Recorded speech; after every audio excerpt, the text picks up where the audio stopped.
For a while, the industry tried to solve agent memory with a single blunt instrument, make the context window bigger, and hope the model could carry the rest. But once agents became long-running workers, the failure mode changed. The problem stopped being whether the model could reason for one turn. The problem became whether the system could preserve state without turning its prompt into a landfill. That is why this OpenClaw architecture matters. The most important idea is not that memory should be searchable, it is that memory should be managed explicitly. Like an operating system hierarchy, the value of an agent comes from how it discovers a path through tools and external states, not from how much text it can carry in one monolithic prompt. Memory cannot remain an implicit side effect of the chat transcript, it has to become infrastructure. OpenClaw's strongest architectural choice is the inversion of standard RAG design. Instead of making an external vector store the canonical memory, it makes plain markdown files the source of truth and treats the search layer as an accelerator. Short horizon continuity lives in daily append-only logs. Durable rules live in a tiny memory file that gets loaded at the start of every direct interaction. This is what I mean by an operating system analogy. RAM is not disk, cache is not source of truth. Files are durable, but they are not enough by themselves. Once memory grows, retrieval has to become fast. OpenClaw's baseline move is to index the markdown layer into embedded SQLite using FTS5 for sparse keyword search and SQLite-vec for vector similarity inside the same local database file.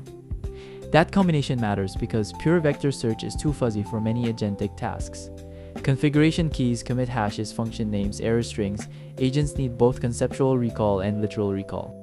If I had to keep only one mechanism from the entire reference, it would be the pre-compaction memory flush. This solves the exact moment when agent systems usually become unreliable.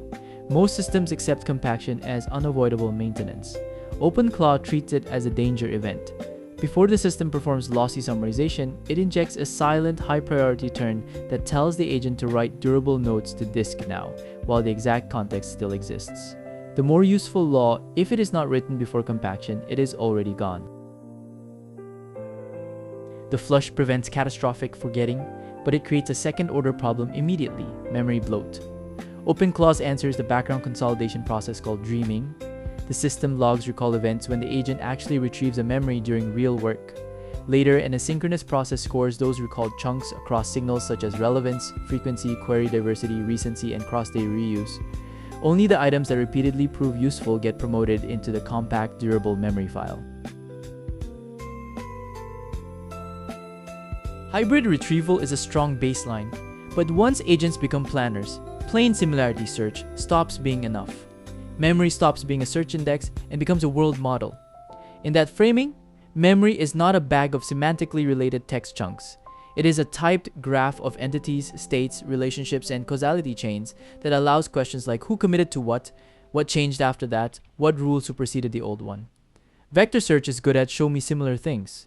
Graph. Memory is good at trace what happened. The practical takeaway is simpler. The memory hierarchy determines whether the system compounds knowledge or keeps relearning the same lesson. Keep the source of truth human-readable files. First, index a second, separate working memory from durable memory, flush before compaction, make promotion evidence-based, use hybrid retrieval by default. Upgrade to graph and world models when causality matters. Treat security as part of memory design. That stack will not make an agent magically wise, it will make the system legible, and legibility is what lets memory compound instead of drift.